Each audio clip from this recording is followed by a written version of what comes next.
Hola, antes de comenzar el episodio me gustaría recordarte que he publicado 3 libros. El primero se llama Computación y Programación Funcional, que fue publicado en 2021 y es un libro que trata la programación funcional desde un punto de vista teórico y práctico. El segundo se llama Mentes Geniales, la vida y obra de 12 grandes informáticos. Esta es una obra que repasa la historia de hombres y mujeres que fueron relevantes en la historia de la computación. Y el último, el más reciente, se llama Principios de Programación, donde explico una nueva forma de entender la programación a través de 8 conceptos.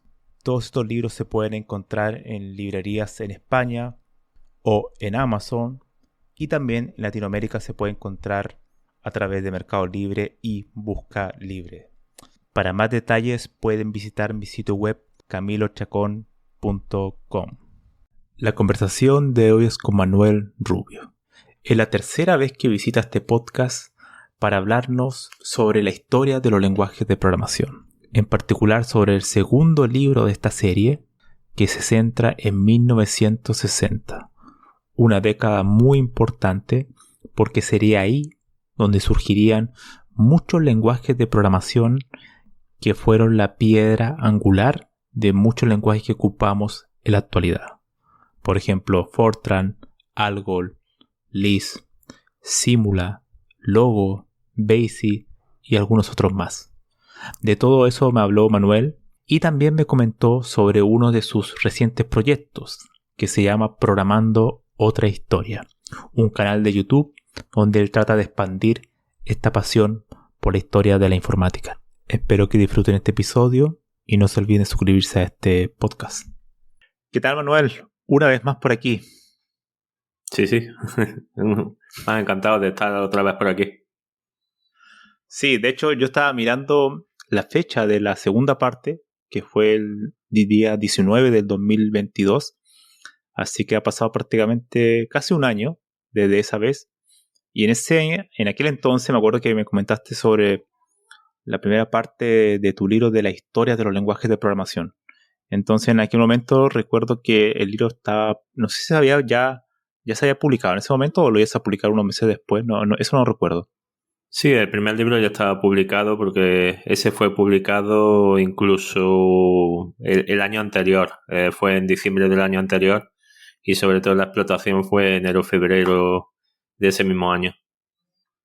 Bueno, genial. Y me acuerdo que ahí ya me habías comentado un poco lo que iba a ser la segunda parte, ¿no? La década ya de hecho estamos en 1960, ¿no? Esa es la década de la segunda parte. Y bueno, sí me gustaría un poco más hablar. Creo que todavía no tienes todavía una fecha exacta de cuándo se va a publicar, ¿no? Pero creo que ya está muy cerca, ¿no? No, pues he estado trabajando en lo que es el contenido de ese libro durante prácticamente año y medio, intentando extraer el máximo, la máxima información de textos oficiales, porque igual que te conté la primera vez cuando estábamos hablando de la historia de los lenguajes de programación, el libro anterior, he encontrado que muchos de los datos que se dan pues tienen una fecha o incluso unos hechos que cuando intentas contrastarlos pues te das cuenta de que la gente no los extrajo bien de los papers originales o confundieron algunos datos y entonces el ir recabando la información y la información correcta, sobre todo de datos tan antiguos, es bastante complicado. Pero en el momento que ya conseguí toda la información en la que quiero basarme para todos los lenguajes que entran dentro del libro, pues el primer paso que di fue hace unos meses ya publicar el contenido de todo lo que va a tener y ya, como estuvimos hablando hace poco, estoy intentando limpiar un poco los borradores y darle forma al texto para que sea legible, ¿no? Que sea ameno y tenga su sentido.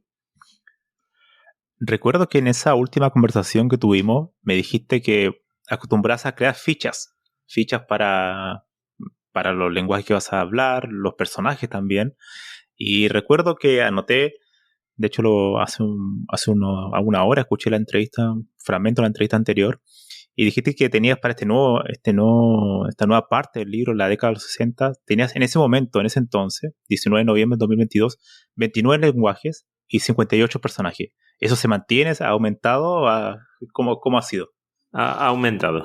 O sea, desde aquel momento pues siempre me pasa lo mismo y por eso esta vez quise hacerlo de forma diferente. De que cuando estoy investigando en un lenguaje con unos personajes específicos, siempre encuentro alguna línea de conexión entre eso y otro dato que relaciona a otro lenguaje en otro momento, en otro lugar. En el primer libro, por ejemplo, se daba mucho entre todo lo que se hacía en Inglaterra, con lo que se hacía en Princeton, con lo que se hacía en Harvard. Como había tanto movimiento de estudiantes y personajes como Catherine Booth o incluso Rutgers Hauer de Suiza, ¿no? Todos al final, en algún momento u otro, coincidieron en Princeton, aunque solo fuese para un máster, y estuvieron con von Neumann y estuvieron, o sea, intercambiando ideas y hablando entre ellos y claro, en esos momentos cuando empiezas a ver las fechas de cuándo viajaron, las ideas que tuvieron, incluso lees la introducción de algunos papers en los que mencionan de pasada su estancia en otro sitio donde han tomado la información y se ya sabe exactamente con quién hablaron y entonces puedes darle un poco más de forma a lo que pudo haber pasado. En este caso, pues igual, hay muchos personajes como Edgar Dijkstra, Niklaus Wirth, que son casi como ejes, personajes que prácticamente están en todos sitios y aunque no han tenido relación directa con muchos de los elementos, muchos de los lenguajes, sí que han influenciado porque han estado con la parte de Algol y Algol fue una influencia para muchos de ellos y entonces se ven conversaciones entre uno y otro y cuando tienes la suerte de encontrar un libro de memorias, una biografía en el que ya te hacen un poco el trabajo de hilarte con quién estuvo hablando ese personaje en tal fecha, pues ya ahí tienes más información para saber exactamente la información de dónde sale ese lenguaje y qué trasfondo tiene. Esa década es muy particular porque la década de 1960, porque se empieza a masificar un lenguaje que es un peso pesado. Incluso hoy en día hay sistemas que todavía están escritos y se siguen escribiendo, aunque ya menos que antes, que es Fortran. Me gustaría un poco que me comentaras de Fortran o también del otro lenguaje que dan comienzo a esa década. Pues bueno, realmente sí, o sea, porque creo que uno de las versiones más fuertes de Fortran fue Fortran 4. Según estaba desarrollando ese capítulo bueno, en el libro anterior ya hablaba sobre Fortran, pero claro, el nacimiento cubría lo que eran las primeras dos versiones, la tercera la dejaba ahí porque estaba entre medias. Pero claro, la cuarta, que fue la que más se empleó y creo que el estándar estaba basado en esa cuarta versión, ya es de los años 60 y obviamente pues ha estado alrededor de un núcleo de otros lenguajes. John Backus estuvo participando con el comité de Algol, otros como Frank Allen se introdujeron dentro del desarrollo de estos lenguajes. Hay muchos programadores, matemáticos, físicos que empiezan a utilizar este lenguaje y claro, la mayoría pues simplemente lo usan, pero hay muchos otros de los que se mencionan porque hacen extensiones, intentan cambiar el lenguaje, otros dan simplemente formaciones, pero esa formación queda impresa y le dan una forma de programar o ver cómo se programa en esas fechas desde el punto de vista que no es de los creadores. O sea, la verdad es que hay mucha información que se extrae de ahí y el hilo conductor de que Fortran, eso en su versión 4, fue la base de muchos otros lenguajes, pues una de las grandes particularidades de ese lenguaje era su rendimiento. Incluso antes de Fortran, muchos lenguajes se tomaban como es más fácil programar en el lenguaje, pero si quieres hacerlo bien, tienes que utilizar ensamblador o directamente código máquina. Fortran yo creo que fue el primer lenguaje, bueno, creo no, estoy seguro de que fue el primer lenguaje porque lo estuve leyendo cuando lo extraje en el primer libro, que John Backus y su equipo se centraron e enfocaron principalmente en tener un código que el mejor programador de ensamblador pudiese escribir. Y claro, como no vas a tener acceso a los mejores programadores de ensamblador siempre, pues el hecho de decir, bueno, si tengo una persona que sabe programar en Fortran y genera un código, va a ser tan bueno como un buen programador de ensamblador. Y yo creo que gracias a eso, en los años 60 empezó a girar todo en torno a Fortran y otros lenguajes como BCPL, que empezaba ahí a aparecer en los laboratorios Bell, bebió bastante de Fortran y su mezcla con Algol y yo creo que es una de las piezas claves del por qué esos lenguajes que sucedieron, el BCPL, C, tienen esa naturaleza de rendimiento que han hecho que sean lenguajes de facto para el desarrollo de bajo nivel y todo lo que se tenga que hacer más cercano a la máquina. Algo interesante, y leyendo el contenido de tu libro, es que en esa época, en esa década en particular, se empiezan a aparecer también lenguajes que vendrían siendo, no sé si ya llamarlos de dominio específico, pero sí que iban a empezar a ser lenguajes que se iban a enfocar en un nicho más en particular, ¿no? Entonces, ahí mencionas dos en particular, bueno, hay más, pero uno, dos es RPG y otro es SAP. No sé si me podrías comentar un poco, porque RPG, por ejemplo, no lo conocía y SAP, bueno, ya es como, me imagino que tiene que ver un poco con la empresa SAP o es solamente un alcance de nombre. No, el lenguaje SAP es no sé si realmente se podría considerar un lenguaje de alto nivel, porque vamos, lo tengo ahora mismo un poco reciente, estuve leyendo otros y ese no lo toco desde hace tiempo, pero creo que era un lenguaje tipo ensamblador en el que otros lenguajes compilan y lo utilizan para su implementación. RPG, sin embargo, es como tú dices, es un DSL específico que permite generar informes y entonces se basa únicamente en la generación de esos informes. Genial. Y de hecho, uno de los lenguajes que también está presente en esa década es un lenguaje que tiene algo muy particular porque hay muchos personajes que ya has mencionado, como Dijkstra, Niklaus Wirth, Tony Hoare, etcétera, que trabajaron en él, ¿no? Que es Algol. Eh, cómo fue el origen de Algol? Porque es un lenguaje que sé que tiene, claro, mucho trasfondo científico, pero después derivó en distintas ramificaciones, ¿no? Ahí en el contenido del libro pusiste en el título la expansión y caída de algo. Entonces me gustaría que me contaras un poco cuál fue esa expansión y cuál fue esa caída, ¿no? Sí, sí. Bueno, es bastante gracioso porque Algol, creo que no estoy muy seguro si lo escribí dentro del primer libro de historia de los lenguajes de programación, porque era una duda que me surgía cuando empecé a documentarme sobre Algol y COBOL, teniendo en cuenta de que tanto Algol como COBOL fueron lenguajes propuestos por un comité y que ambos surgieron prácticamente al mismo tiempo. Algol quizás creo que, bueno, la última especificación estable más o menos fue en 59, que fue cuando COBOL empezó a gestarse, pero las primeras, pues creo que era 56 y 57, fueron los primeros informes de Perlis. Entonces, cuando la gente de negocio y sobre todo programadores como Grace Hopper vieron por dónde iba Algol, es decir, la idea de Algol desde las universidades tanto de Estados Unidos como de Europa, lo que perseguían era tener un lenguaje único en el que expresar el código. Es decir, cada vez que fuese a escribir un documento, un paper, tuvieses a bien de utilizar este lenguaje que tenía tres formas, una para incluir en documentos, otra para expresión de lo que sería un código completo y otra para compilar en la máquina.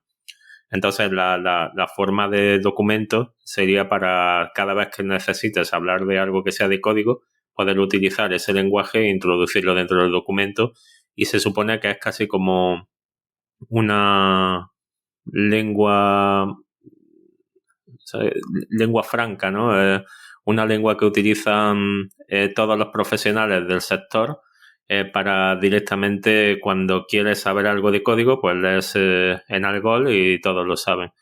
Pero claro, cuando llegó a Estados Unidos, que allí era principalmente, o sea, no solo universidad, sino también negocio, y la gente de negocio no le gustaba el cómo se expresaba el código de la forma que lo hacían los académicos, por poner un poco la diferenciación, ¿no?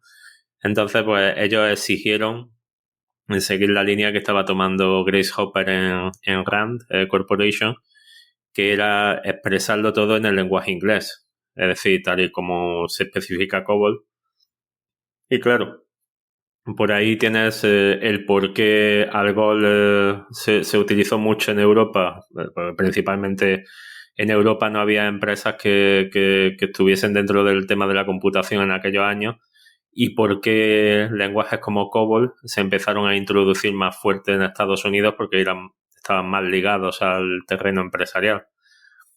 Y bueno, la caída de Algol tuvo su... Yo creo que es casi como la caída del Imperio Romano, ¿no? Fue un lenguaje que se expandió tanto, cada implementación específica era diferente, o sea, no era la misma la que había implementado Niklaus Wirth que la que había implementado Edgar Dijkstra.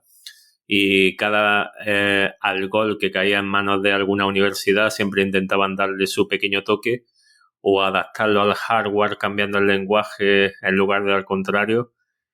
Y entonces eso le llevó prácticamente al punto de partida inicial. Es decir, inicialmente teníamos lenguajes completamente diferentes y era difícil entenderse entre ellos, y ahora tenían dialectos de un lenguaje común, pero incluso así era un poco difícil entenderse un poco entre ellos, ¿no? Entonces la caída de Algol vino determinada en que había muchos lenguajes que habían surgido en la época, incluso Fortran, ¿no? Que se utilizaba.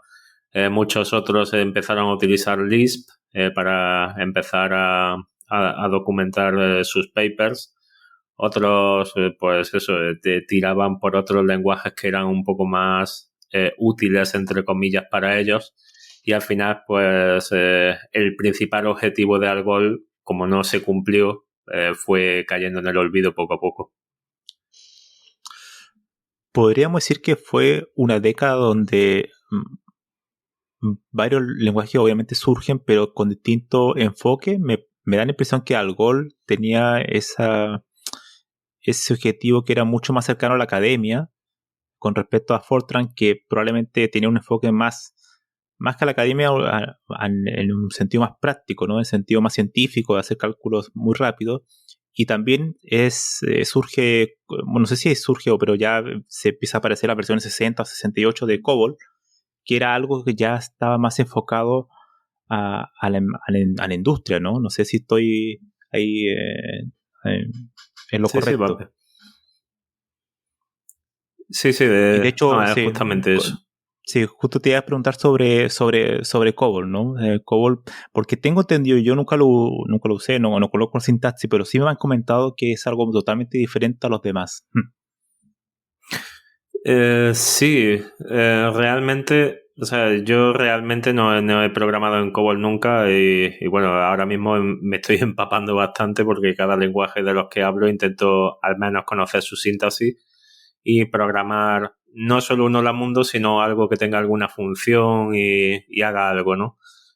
Prácticamente como el libro de historia de los lenguajes de programación que hizo Donald Knuth en su tiempo, que él tomó como idea un algoritmo y entonces cada lenguaje del que hablaba implementaba ese algoritmo para mostrar lo fácil, difícil o por lo menos cómo se podía trabajar con ese lenguaje teniendo en cuenta o en mente que quiera implementar ese algoritmo. Pues con COBOL 60 o 68, ¿no?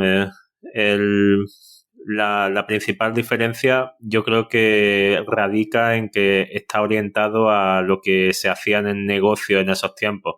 Es decir, ellos convertían en palabras y expresiones todas las operaciones que necesitaban para llegar a la generación de una nómina o o la generación de un informe.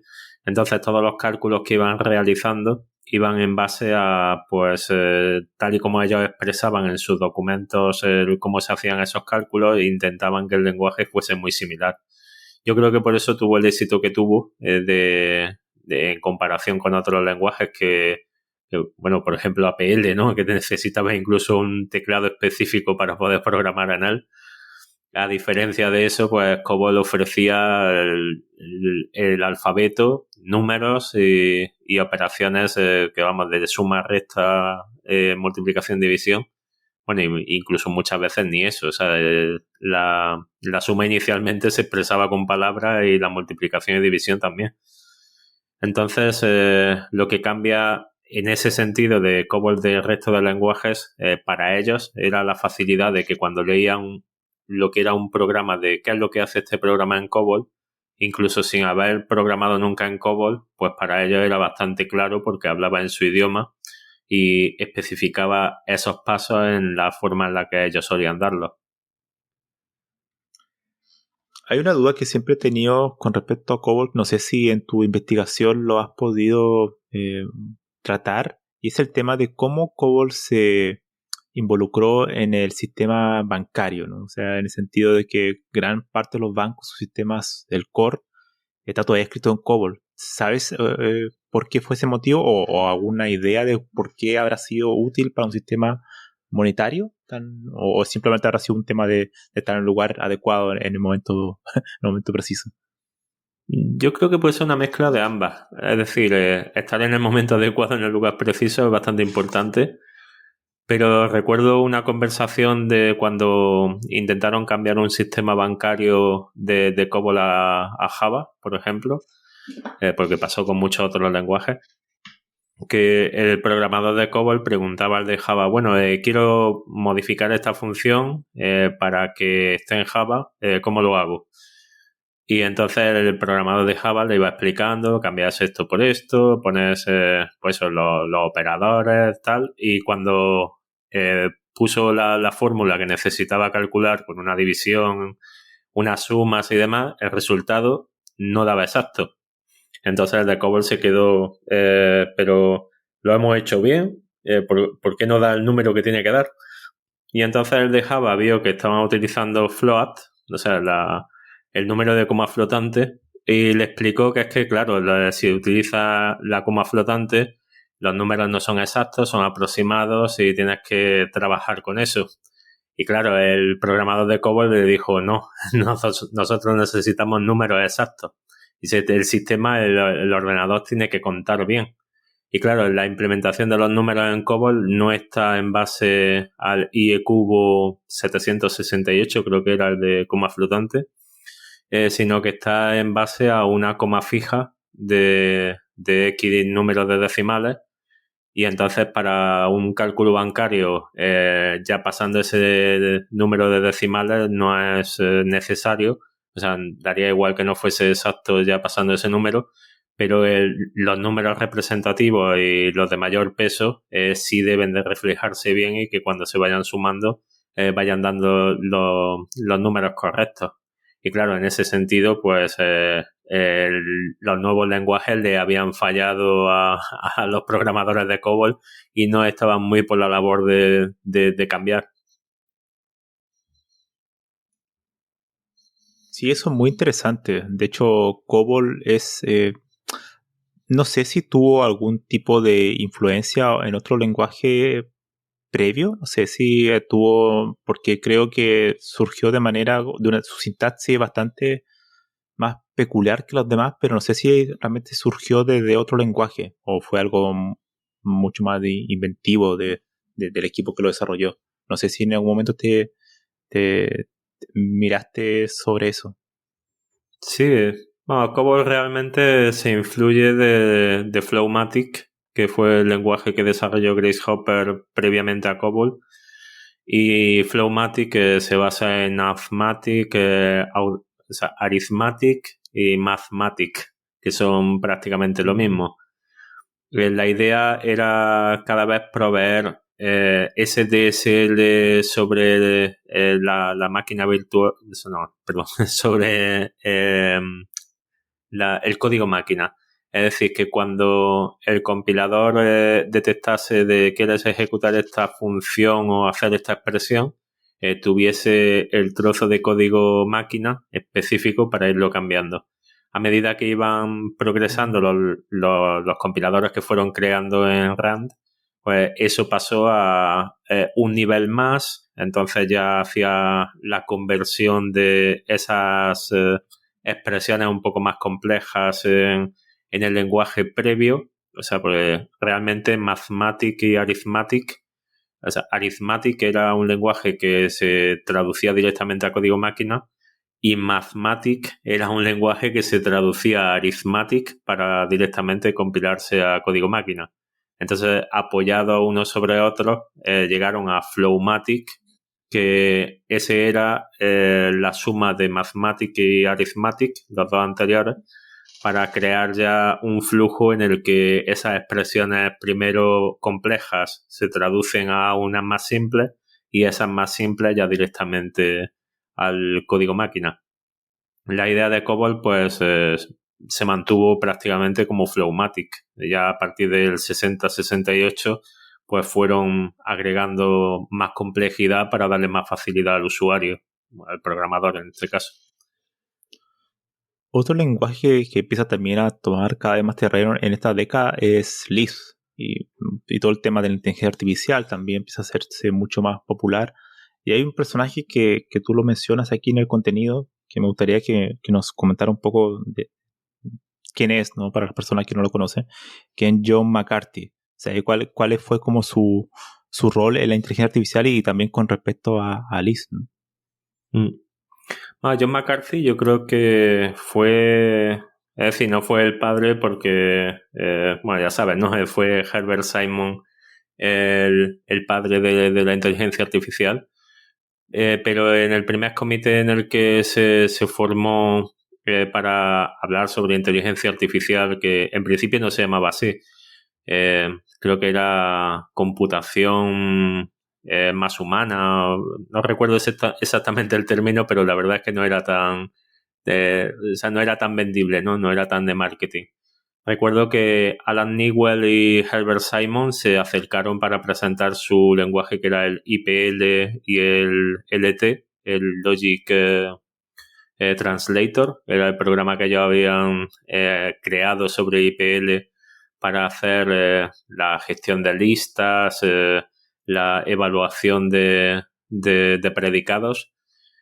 En ese comité, pues en principio John McCarthy y otros iban con la idea de presentar sus ideas, y cuando vieron que alguien traía algo ya hecho, pues fue casi como un ya estamos, ¿no? Casi como veníamos a hablar del futuro, pero el futuro ya está aquí. Entonces fue casi como el punto inicial en el que ya se lo empezaron a tomar en serio, empezaron a dedicar su esfuerzo y recursos a hacer evolucionar esa parte de la informática y sobre todo a ver qué es lo que podían hacer a partir del enfoque que habían propuesto Herbert Simon y Alan Newell con su programa. El Lisp yo creo que fue la culminación de todas las ideas que John McCarthy fue recogiendo por el camino. Y bueno, y al igual que Alan Kay acuñó el término de objetos, aunque no fue realmente quien lo inventó, John McCarthy se le atribuye el que fue el que acuñó el término de inteligencia artificial. Se le ocurrió el término, empezó a utilizarlo y se le atribuye a él. Y bueno, la verdad es que la mayoría de textos que he encontrado, John McCarthy se le ve bastante conservador, o sea, tiene la idea muy clara, sabe lo que quiere, pero por ejemplo, en la implementación de Lisp hay una anécdota que él le dio las ideas para la implementación de Lisp a Steve Russell, que era el programador, y se le olvidó poner que la cláusula eval era algo que tenía que hacer el programador a mano y después introducir el resultado dentro del computador para completar el programa. Steve Russell lo vio y creyó que era algo que tenía que hacer el programa. Así que como no sabía que era imposible, pues lo implementó, ¿no? Que una de las grandes curiosidades que se cuentan de la parte de Lisp, que Eval en principio iba a ser algo metodológico del lenguaje en base a que el programador tuviese que pensar en su cabeza cómo hacer las evaluaciones, y realmente Steve Russell pues, tomó eso y dijo, bueno, tampoco es tan complicado, y se puso a implementarlo y sorprendió a John McCarthy en base a, mira, esto se puede hacer por parte del ordenador, ¿no? Está implementado, funciona. Lisp es muy interesante. De hecho, también hay una anécdota que es la de... Porque Lisp generalmente uno lo reconoce por la sintaxis basada en paréntesis. Se ocupa mucho paréntesis. Y el cálculo lambda, que es como de donde se supone que derivó Lisp, también ocupaba paréntesis para evitar las ambigüedades, ¿no? Y una vez John McCarthy le preguntaron si sabía... había sido influenciado por el cálculo lambda para crear Lisp. Dijo que no, pero mencionó algo que me da mucha gracia, me hace mucha gracia, que decía algo como, bueno, si yo me hubiera puesto la meta de de hacer un lenguaje que sea la realización de cálculo lambda, bueno, seguramente hubiera llegado a algo como Lisp, ¿no? Parece que como que simplemente se le ocurrió de manera independiente y sin una influencia clara del cálculo lambda, ¿no? Porque muchas veces en los diferentes sitios web, cuando uno busca cómo surge Lisp, automáticamente se dice que viene derivado del cálculo lambda, pero en realidad nunca se confirmó eso. De hecho, parece ser que simplemente John McCarthy había visto algo del cálculo lambda, pero nunca lo estudió totalmente, sino que más tarde, cuando ya había creado Lisp, lo conoció, pero no, creo que fueron cosas totalmente independientes, ¿no? Son cosas que ocurren en la historia de, de diversos campos de estudio, ¿no? Que a veces como que están sucediendo en paralelo o que no tienen nada que ver, pero en algún momento se vuelven a conectar, ¿no? Yo creo que es lo que tú dices. O sea, Alonso Church utilizó el cálculo lambda en su tesis de los años 30 y bueno, el hecho de que estuviese ahí, ya estuviese escrito y descubierto, no quiere decir que John McCarthy hubiese leído todos los papers que había en la academia en ese momento y supiera exactamente todo relativo a esos estudios.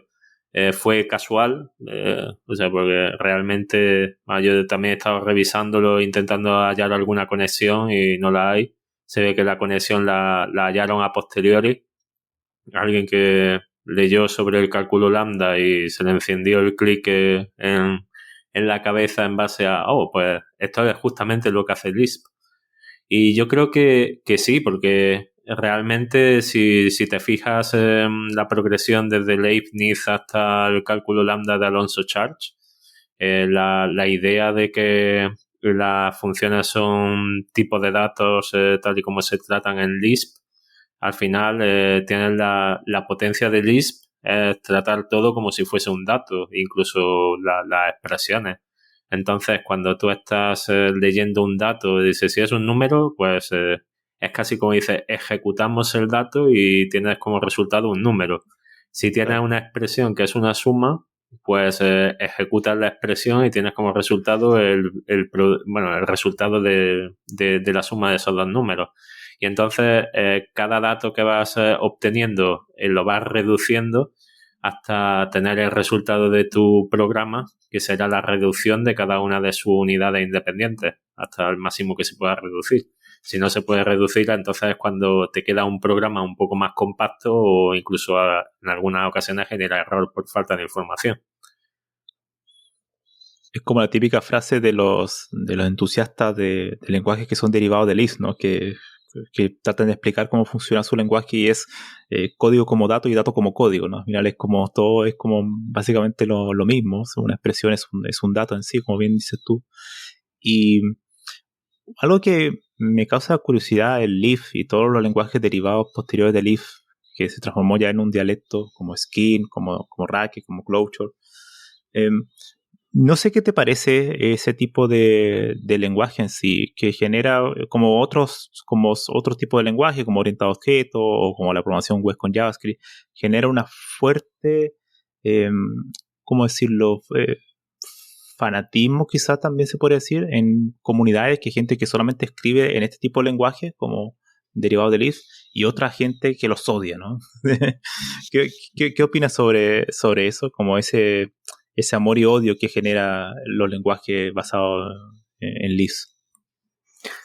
Yo creo que eso pasa con todos los lenguajes. Hay gente... yo me lo he encontrado por lo menos en todos los lenguajes que he ido aprendiendo y con la gente que he ido hablando. En el mundo Java tienes a gente que lo ama, gente que lo odia. En el mundo de Erlang, ¿no? También tienes gente que lo ama, gente que lo odia. Y Lisp, obviamente, no iba a ser menos. En este caso, pues, tienes gente que lo ama, gente que lo odia. Pero es curioso que en la mayoría de estos lenguajes surja gente que no solo lo odia, sino que lo ama igualmente y tiene el tiempo suficiente y el conocimiento como para decir lo odio tanto, pero al mismo tiempo lo amo, como para crear otro lenguaje con la parte que amo y quitar lo que odio para cambiarlo por otra cosa que sea diferente. En el caso de Closure, por ejemplo, yo creo que en sintaxis y cuando lo ves es un Lisp, pero la característica que tiene es que también es orientado a objetos. Y claro, eso no lo tiene el Lisp original. No sé si habrá alguna evolución de Lisp que sí lo tenga, pero Closure es esa mezcla de parte funcional que funciona exactamente igual que Lisp haciendo reducciones, pero al mismo tiempo te deja generar objetos, o sea, una forma de especificar como plantillas en las que ese tipo de datos se comporta de una forma específica dependiendo de cómo lo expreses o cómo lo metas dentro de las expresiones siguientes. Es curioso, pero a mí me resulta muy complejo. O sea, lo que es ver esos tipos de programas, entenderlos, leerlos, me resulta muy, muy difícil de leer. No soy uno de esos amantes de Lisp. También esta década surge, bueno, creo que sí, debería haber surgido en esta década el concepto de objeto. También mencionas a Simula, entonces me gustaría que me comentaras un poco cómo se relaciona Simula con el origen de los objetos.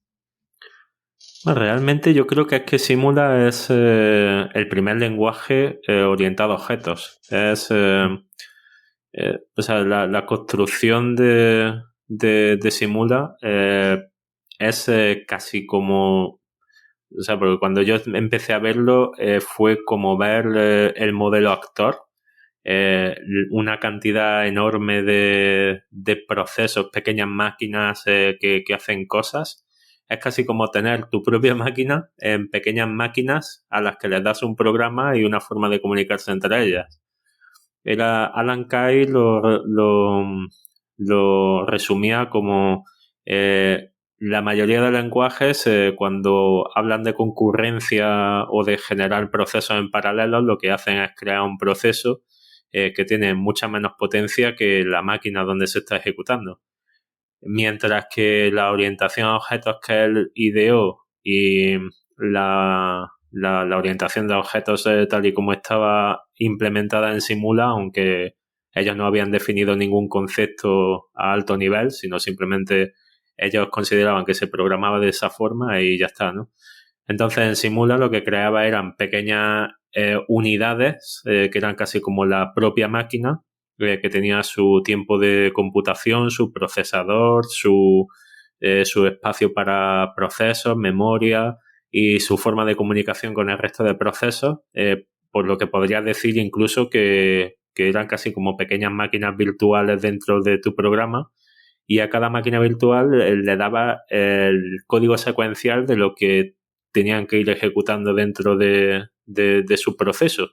Entonces, con esa gestión completamente autónoma, encapsulación total, comunicación por mensajes, una sincronía completa, yo creo que realmente, o sea, y estamos hablando de los 60, ¿no? Habían implementado el modelo actor y lo que realmente utilizamos hoy a nivel de servidores en aquellos años y casi que ni se dieron cuenta. Otro lenguaje también muy importante que surge en esa década, que yo creo que muchas personas se criaron con él, se puede decir, que fue BASIC. Que ya su nombre indicaba que estaba enfocado para ser más amigable la programación. Me gustaría un poco que nos comentara sobre ese lenguaje, ¿no? Que fue tan importante, sobre todo en las décadas siguientes también. Sí, bueno, creo que es uno de los lenguajes de esta década que estaban pensados para enseñar la programación. O sea, ser lo más simple posible, basarse en texto, al igual que COBOL, de intentar no introducir símbolos, sino solo palabras y ser lo más simple posible. Expresar qué es lo que se quiere hacer con una orden. En ese sentido era muy imperativo, muy expresivo en base a utilizar palabras para ser simple de leer y enfocado principalmente al aprendizaje, que era una de las piedras angulares en estos años, que intentaban no solo desarrollar lenguajes que fuesen potentes, sino también lenguajes que permitiesen a otras personas aproximarse a la programación. Porque recuerdo que en el primer libro ya Grace Hopper estaba preocupada porque había mucha demanda de programadores y muy pocos programadores. Y entonces su idea de crear un compilador que fuese muy fácil, con un lenguaje muy fácil, era principalmente acercar la programación a gente que no fuesen como ellos, ¿no? No fuesen matemáticos ni gente que había estudiado electrónica y la cantidad de cosas que necesitaban saber, sino gente que principalmente le pudiese dar un manual de usuario, que tuviesen órdenes simples y pudiesen empezar a escribir programas de lo que se necesitara. Entonces BASIC cumplía en esa misma línea, ¿no? Esa influencia la llevaba bastante bien y era basado en palabras clave que fuesen muy simples para introducir a la gente a la programación. Y yo creo que Dijkstra dijo algo bastante gracioso sobre este lenguaje, que era de si programas en este lenguaje, la atrofia cerebral no tiene posibilidad de ser revertida. Pero yo creo que Dijkstra lo dijo porque él veía que si tú te enfocabas a encerrarte en el problema, es decir, tú te pones con una hoja de papel y empiezas a pensar en el problema de forma abstracta, o sea, abstrayendo con simbología y con un lenguaje propio y específico, la carga cognitiva de tu cerebro puede ir aumentando y ampliándose para resolver el problema. Y sin embargo, estos lenguajes son los primeros, tanto Lisp como BASIC. Lisp, de hecho, fue el primero que tuvo una REPL, era una shell donde iba escribiendo el comando y iba interpretando inmediatamente el resultado y te permitía poder seguir interactuando con el lenguaje. Entonces BASIC tenía exactamente lo mismo. Tenía lo que hoy en día llamamos una shell, en el que tú escribes un comando y te da el resultado inmediatamente. Eso, la verdad es que libera mucho a tu cerebro de pensar, porque si vas en modo prueba, ensayo, error, y entonces vas comprobando cada parte de lo que quieres hacer, vas construyendo poco a poco y comprobando inmediatamente con el ordenador, el aprendizaje es inmediato, va muy rápido y es un aprendizaje guiado. Es decir, todo lo que vas probando te van dando un feedback inmediato de si funciona o no y vas teniendo una confirmación de, vale, por aquí voy bien, y vas aprendiendo. Pero a nivel de trabajo, o sea, si tuvieses que trabajar así, en lugar de pensar el modelo de dominio y todo lo que necesitas antes de lanzarte a una shell, ¿no? Estarías comiéndote un poco esa capacidad propia del ser humano de introducir información en tu sistema cognitivo para ir tratando el problema en su conjunto, aunque bueno, después lo vayas partiendo un poco, dividiendo y demás, irías mermando un poco tu capacidad cognitiva y la carga cognitiva que puedes soportar en cada momento, y te terminaría haciendo un poco vago. Yo creo que por ahí iban los tiros de Dijkstra cuando dijo esa frase. Y como bien dices tú, en esta década empezó a enfocarse mucho en el tema de la educación. Es decir, me imagino que era porque cada vez más programadores aparecían, ¿no? Entonces cada vez más la necesidad, la exigencia por construir más sistemas, ¿no?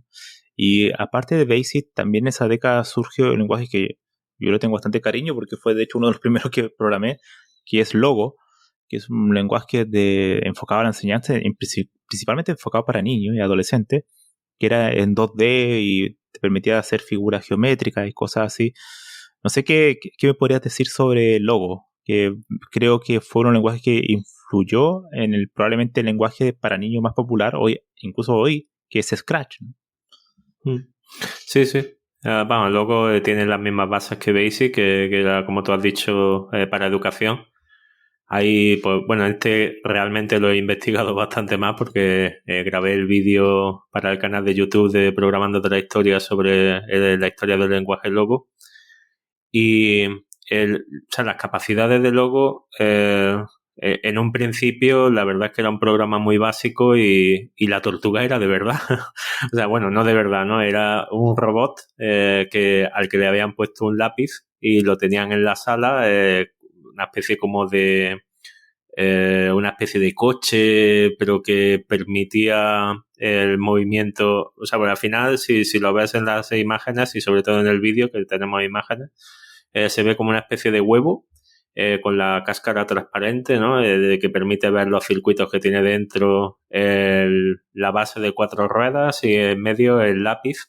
Y entonces, claro, desde la consola, desde el ordenador, es desde donde se van dando los comandos del programa y se le va diciendo avanza tantos puntos, gira tantos grados y va haciendo el dibujo pero en un papel físico. Entonces, ellos se basaron en este lenguaje inicialmente porque el hecho de ver algo físico y cómo interactúa con el mundo real desde una consola dándole órdenes era casi como... a día de hoy los niños que interactúan con los juguetes a los que se le habla y responde, algo similar, ¿no? Tienes un juguete o un medio de enseñanza en el que sabes que introduciendo las órdenes de cierta forma, la tortuga al final va a realizar un dibujo. Ahora el desafío está en que el profesor dice, bueno, tienes que dibujar una estrella o tienes que dibujar una figura geométrica concreta. Entonces ya no es solo ir probando con una orden, sino en cierto nivel te dicen, no, pero programa todas las órdenes inicialmente y después se las das a modo de programa. Y poco a poco, pues eso fue evolucionando a que ya no requiriese tener una tortuga física conectada a esa máquina, sino que se viese en una pantalla con display gráfico.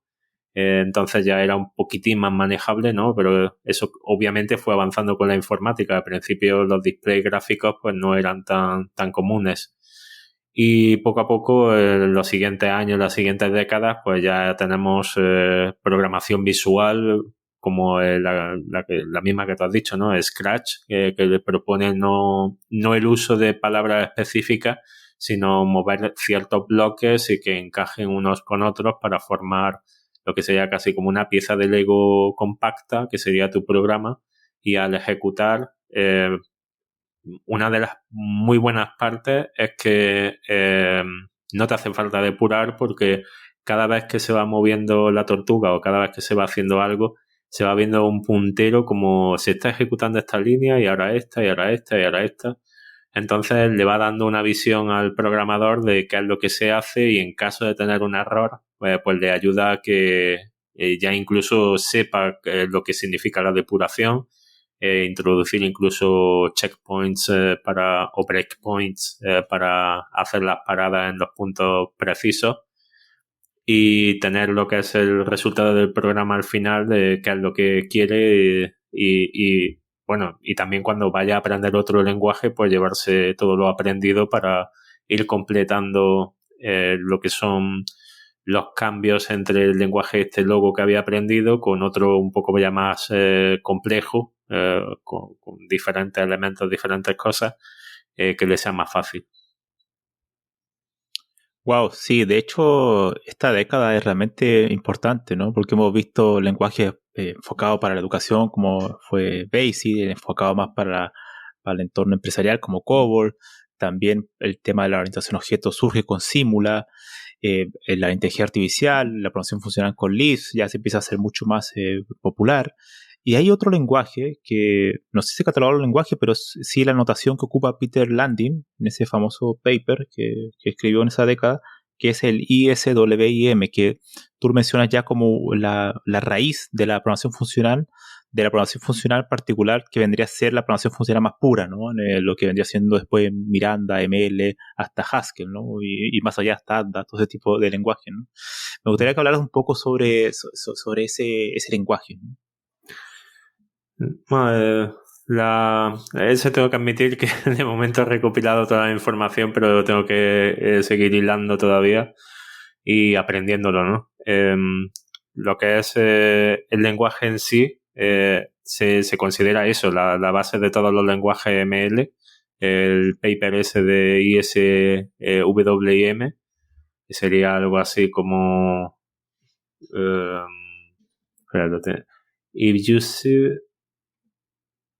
If you see what I mean.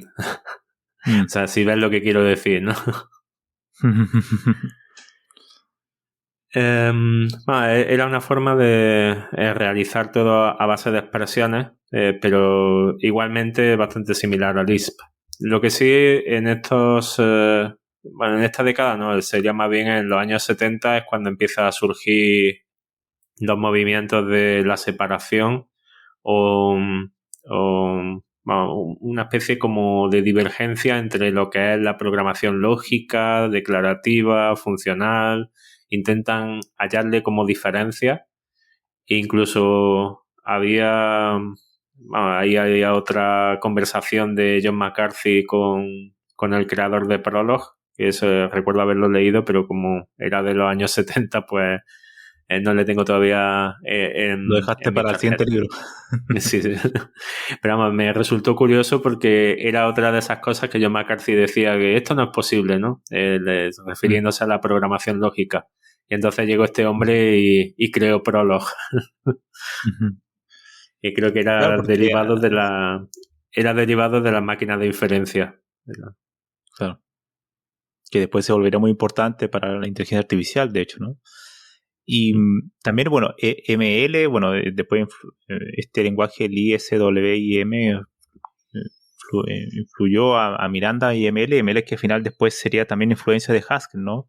También ahí me imagino que hay una divergencia y que probablemente creo que en la década 70 ocurre ya cuando empiezan los lenguajes constipados, estáticos, muy robustos, muy estrictos como Haskell. Así que, bueno, esa es otra divergencia con Lisp, que al principio no tenía sistema de tipo y bueno, era mucho más, no era tan restrictivo en ese sentido, ¿no? Pero volviendo a la década de 1960, hay un lenguaje que es, probablemente, bueno, no probablemente, es el origen de lo que iba a ser probablemente la gran revolución en los lenguajes, para bien o mal, que es el lenguaje B de Ken Thompson, que influyó más adelante al lenguaje C, ¿no? Que ya me imagino que ese va a ocupar un lugar especial en el siguiente libro, porque claro, C realmente es un lenguaje que influyó enormemente, ¿no? Y B, me gustaría que realmente no sé cómo surgió el nombre, cómo habrá elegido B el nombre, cómo surgió eso de B, C, no sé si alguna vez lo leíste por ahí. Sí. La historia viene relatado, pero que como B no es el lenguaje inicial, sino que viene de BCPL, pues te dicen que, claro, ellos desarrollaron CPL, después BCPL porque venía de Brian, y B se quedó simplemente por una acortación de que solo querían una letra para el nombre del lenguaje, y entonces de BCPL la siguiente evolución pues se quedó como B. Que curiosamente B fue la versión de BCPL donde ya Dennis Ritchie se introdujo dentro del espectro de creación de lenguajes dentro de los laboratorios Bell. De hecho, ahí también surge la divergencia de que los lenguajes le permiten al programador tomar como el rol principal, es decir, tener el control sobre el manejo de memoria, ¿no? Que en algunos otros lenguajes anteriores eso queda totalmente a la responsabilidad del compilador, ¿no? Y ya B, y bueno, posteriormente ya C sería como la culmine, ¿no? De manejar la memoria directamente con puntero y cosas así, ¿no? que le da más eficiencia, pero también le da mucho mayor peligro, ¿no? A todo el tipo de sistemas, ¿no? Que se construyen con ese tipo de lenguaje. Bueno, John mencioné algunos de los más populares lenguajes de esta década, leyendo el contenido del libro. Hay muchísimos más, obviamente. Esto es solamente una pincelada de lo que va a ser tu libro de la década de los 60, de la historia de los lenguajes de programación. Y ahora me gustaría irnos para otro tema, que es un proyecto que yo sé que estás muy entusiasmado y la ha ido muy bien, de hecho, que se llama Programando la Otra Historia, que es un canal de YouTube. Me gustaría que me comentaras un poco cómo surge esta otra historia, ¿no? Bueno, la historia surge porque en principio yo siempre tenía la idea de potenciar un poco los medios. Creo que es algo, porque vamos, si estás escribiendo libros y bueno, yo intenté ya hace tiempo también el tema de podcast, pero tengo muy poca constancia para hacer grabaciones y demás. También intenté con el canal de Altenball dar un poco de contenido práctico en base a programación, pero no terminaba de tenerlo claro. Y hablando con mi hermano, que es historiador, se nos ocurrió, porque él también tenía otros canales y ha estado editando, que podríamos darle una vuelta, bueno, porque en principio, el Programando otra historia no era lo que realmente íbamos a hacer. La idea era hacer algo en YouTube, dar algo de contenido. Yo podía dar cosas relativas a la informática, él podía darle una base de historia, pero podíamos haber hablado también de música, podíamos hablar de videojuegos, hicimos una especie de brainstorming y finalmente pues lo que nos encajó un poquito más fue la idea de hablar de la historia de los lenguajes de programación, programadores, todo lo que no se ve cuando estás normalmente programando, porque yo creo que algo bastante intrínseco a los programadores, yo lo sé porque he aprendido con libros y siempre ha sido lo mismo. Tú compras un libro de programación, tiene una introducción a lo mejor que te deja entrever quién es el autor o cómo llegó a ese lenguaje. Si el autor sabe algo de la historia del lenguaje, pues puede que te lo diga, pero no suele ser el caso. Y a partir de ahí, pues casi como un manual de referencia, si el libro es un poquito mejor, le da un poco más de información y conocimiento a ese contexto, pero se queda ahí, ¿no? Es una guía de aprende y nada más. Entonces, echaba un poco de menos esa parte histórica que tenían algunos libros antiguos, en el que te contaban un poquito más del por qué esto es así. Y la línea salió principalmente porque un día estaba pensando de cuál sería el mejor lenguaje de programación para implementar. Es decir, si tuviese que hacer mi propio lenguaje de programación, ¿cómo sería? Y entonces me dio por empezar a investigar los lenguajes de programación para ver sus peculiaridades y empecé a fijarme que no necesitaba ver lo que son las características de los lenguajes, sino más bien el por qué habían decidido que eso fuese así. Entonces empecé a investigar del por qué el igual para la asignación, cuando muchos se quejan de que el igual es lo peor para la asignación, sobre todo si tienen en mente la parte matemática, ¿no? Pascal, por ejemplo, utilizaba 2 puntos igual y había otros lenguajes que utilizaban la flecha señalando a la variable donde se va a almacenar el contenido de la expresión que se va a evaluar en la derecha. Y entonces, pues vas viendo, me puse a, no sé si llamarlo procrastinación, a procrastinar un poco buscando ese pequeño dato y, no sé, me lo pasé también indagando un poco en la historia eso del por qué utilizaron el igual, que al final se me ocurrió, bueno, y si voy trayendo todos los lenguajes de programación, todas las peculiaridades, cómo surgen, el contexto en el que fueron traídos, y claro, eso derivó en lo que son los libros. Pero después, cuando estuve hablando con mi hermano sobre lo del canal y cómo podíamos orientarlo, fue en plan de, bueno, y si le damos un trasfondo de, no hace falta que sea cronológico, hablamos de lo que queramos, de la investigación específica de que enganche con el presente para que la gente no sienta que es algo completamente ajeno, ¿no? Surgen cosas como, por ejemplo, hablamos de la concurrencia e intentamos tirar desde la conversación esa de Fred Herbert Schwartz, creo que era, que dijo lo de que los procesadores ya no iban a ser más rápidos, sino que tenían que tener más núcleos, y a partir de ahí surgieron lenguajes como Rust, Go, y entonces todos los programadores tuvieron que cambiar de una programación secuencial a una programación paralela. Rob Pike dio su famosa charla de paralelismo no es lo mismo que concurrencia, y claro, empieza a tomar ese punto de la historia como bueno, no está ligado específicamente a ningún lenguaje de programación, aunque Go se le dio bastante foco en ese momento, pero son cosas que realmente yo no voy a poner en el libro porque eso ya pasó en el siglo XXI, en este siglo en el que estamos, y realmente me apetecía contarlo y de otra forma diferente, ¿no? Entonces concretamos hacemos voces en off, grabamos diferentes voces y fuimos probando diferentes formas. Y yo creo que a día de hoy, ya después de 4 meses haciendo vídeos, hemos llegado a un punto en el que más o menos salen a menos, ¿no? Por lo menos nos sentamos para verlos y no nos aburren a nosotros mismos. De hecho, el canal ya cuenta con más de 11.000 suscriptores y son solamente 22 vídeos. Así que yo creo que la próxima vez que estés por aquí, en un año más, yo creo que va a ser probablemente el doble. Le ha ido muy bien. Y de hecho estaba mirando cuál era el episodio más popular, que tiene más reproducciones, y es el nacimiento de la ingeniería de software. Pero me gustaría preguntarte cuál es el episodio que tú le tienes más aprecio o que recomiendas a nuestros oyentes de ir si no conocen el canal.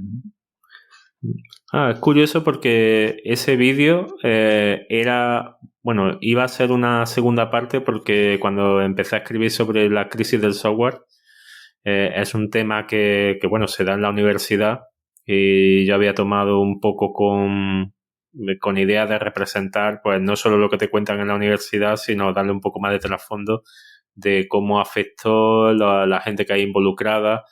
Porque claro, cuando tú lo ves en la universidad es en base a hubo una crisis del software, hubo muchos proyectos que fracasaban, se empezaron a implementar las metodologías de desarrollo, y a partir de ahí pues ya te plantan un poco lo que es la ingeniería del software, ¿no?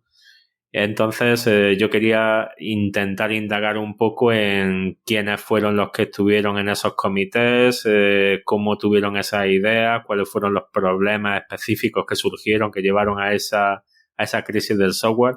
No el hecho de que de forma abstracta pues te dicen hay muchos proyectos que fracasaron, ¿no? Sino qué proyectos fueron realmente los que fueron el punto culminante que dijeron no, esto no debe de volver a pasar, y vamos a intentar resolverlo, ¿no? Y sobre todo la pregunta de si, porque eso pasó ya en el 68, la implementación de las soluciones llegó en los años 70, si realmente a día de hoy consideramos que la crisis se solucionó. Entonces el siguiente vídeo, que era ese del nacimiento de la ingeniería del software, era como una continuación a sí, surgió la ingeniería del software, tuvo estos problemas, y en 2001, por ejemplo, surgió otro punto de inflexión que llevó a la gente a reunirse y empezar a tratar sobre las metodologías ágiles. Entonces, a partir de ese momento, muchos profesionales empezaron a dejar de utilizar la ingeniería del software como tal, de los procesos en cascada o en espiral, y implementaron metodologías un poco más basadas en pequeños avances, medidos, controlados, bien documentados, no documentados, sino bien tratados con el cliente, ¿no? Se le empezó a dar más énfasis a tener un feedback. Pues claro, uno de los principales problemas de nuestro trabajo es que es tan abstracto que que vamos, lo comparan, por ejemplo, con la arquitectura y claro, no hay punto de comparación porque en la arquitectura, quieras que no, la gente ve casas, o sea, las ves por la calle, se ven estructuralmente como son y cuando a alguien le presentan una maqueta, pues puede decir si va hacia adelante y ya simplemente pues cuando esté la casa hecha pues va a ir la ve y poco más. Bueno, aún así pueden surgir problemas, ¿no? Pero el caso es que la ingeniería del software nosotros estamos desarrollando algo que es completamente abstracto. Incluso mostrando lo que son cartón piedra de interfaces de usuario y mostrándole al cliente cómo se puede utilizar. Aún así, hasta que no lo utilices realmente, no sabes si era lo que se esperaba o se había equivocado y da muchos problemas, ¿no? Entonces era una forma de intentar paliar esas cosas. Y claro, el vídeo ese, pues de el nacimiento de la ingeniería del software, que desde mi punto de vista no es el mejor que tenemos, porque como grabamos todo del tirón y después lo cortamos en 2 vídeos, esa parte ya se nos nota un poco cansado, tanto en la parte de locución como incluso en el tratamiento del texto, que vamos, sigue siendo riguroso, sigue siendo lo que pasó, pero no tiene ya tanto dinamismo, ¿no? No me extrañaría que la gente, a menos que necesite el contenido ese, viéndolo, pues pueda llegar a un punto de decir, bueno, este aburre un poco, ¿no? Sin embargo, el vídeo que considero bueno, yo por lo menos me lo pasé un poquito mejor, fue el último, que hablamos sobre las tortugas y la formación para niños. Y vamos, sí, siempre es como vamos mejorando los procesos, pues obviamente lo último siempre nos parece mejor, pero por todo el aprendizaje de ver lo que creemos que nos funciona mejor y demás. Pero yo creo que realmente el más visto, o por lo menos el que más se está viendo últimamente, es el de la crisis del software. No sé si por el nombre de crisis o que levanta un poco más la expectativa de ver algo que sea un poco más rocambolesco, es el que más visualizaciones individuales va teniendo siempre a lo largo del tiempo. Bueno, las charlas contigo siempre son bastante apasionantes y pasa el tiempo bastante rápido, así que estamos en un poco más de una hora. Y para ya ir cerrando la entrevista, que ha sido genial, sobre todo para tratar un poco y conocer la década de 1960, que es muy importante en la historia de los lenguajes de programación, me gustaría preguntar 2 cosas. ¿Cuáles son los siguientes pasos para tu canal de YouTube, Programando Otra Historia? Y si ya tienes más o menos una fecha de cuándo va a estar esta historia de la década de 1960, esta segunda parte de la historia del lenguaje de programación disponible para poder comprar. No sé si ya tienes más o menos una fecha estimada de cuándo puede ser eso. Sí, siempre intento comprometerme conmigo mismo, ponerme una fecha de entrega, porque si no lo hago, al final no hago nada. Entonces, la fecha de comienzo de preventa la tengo fijada a principios de diciembre, que como siempre, pues bueno, puede que se retrase un poco a mediados de diciembre, pero en este año quiero comenzar ya la preventa, que como siempre, o sea, la preventa yo siempre suelo comenzarla cuando el material está ya por lo menos en un estado muy avanzado a nivel de borrador, y voy liberando capítulos a medida que la revisión va siendo conforme a un poco los estándares que voy llevando últimamente. Cada capítulo, pues eso, lo voy releyendo varias veces, voy viendo que tiene sentido, que no hay fallos, todo está bien. Y eso, la preventa, pues yo quiero, porque es que este libro va a ser bastante largo, tiene ya de momento 28 capítulos. Espero eso, de poder liberar inicialmente 5 capítulos y a partir de ahí cada 2 o 3 días otros 2 o 3 capítulos. Ya para que de ahí hasta febrero poder marcar ya la fecha de venta definitiva. ¿Y para Programando Otra Historia?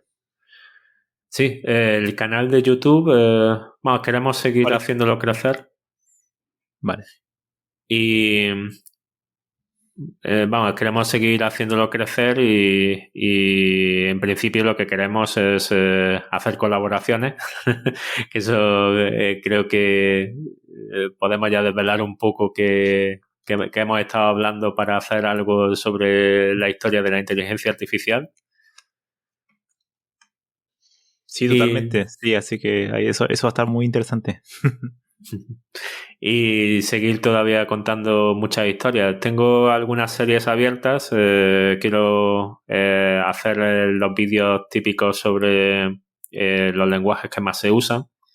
Creo que no hace falta que los diga, pero son los lenguajes de C, C Sharp, Java y en sí el cómo están ligados unos con otros, ¿no? Porque hay algunas historias, sobre todo entre C Sharp y Java y los inicios de Java con C++, que son bastante llamativos. Y también nos estábamos planteando hacer algunos vídeos que fuesen un poco más de ayuda, sobre todo a las personas que están cursando estudios de programación. Contar un poco cosas como los algoritmos de ordenación, no solo de cómo funcionan en sí o cómo se implementan en un lenguaje concreto, sino también de dónde surgen y por qué son así. Porque obviamente no es lo mismo un algoritmo de merge o de shell que de quicksort, ¿no? Y dependiendo de cuál sea el mecanismo que sea necesario, ¿no? Porque al principio se utilizaban para ordenar tarjetas perforadas, ¿no? Entonces de ahí a ordenar arrays, pues ha llovido bastante. Y también algunos vídeos como por ejemplo uno que estaba pensando recientemente de montículos y la historia de Floyd, que creo que es bastante interesante. Es un programador que contribuyó bastante y nos dejó una estructura de datos y un algoritmo de ordenación que aún se sigue usando. Genial, genial, Manuel. Así que, bueno, ha sido una charla realmente extraordinaria. Pasó el tiempo volando. Así que, bueno, muchísimas gracias por venir aquí y la tercera parte. Así que estoy seguro que nos veremos en un año más, en la cuarta parte para vernos. Yo creo que ya tu libro va a estar publicado. Ya me imagino entraremos para hablar en la década de los 70, que es muy, muy interesante. Así que de nuevo, muchísimas gracias. Gracias a ti por invitarme y eso, espero que nos veamos la siguiente. Bueno, espero que todos hayan disfrutado estas entretenidas charlas de lenguaje de programación, así que nos vemos en el siguiente episodio.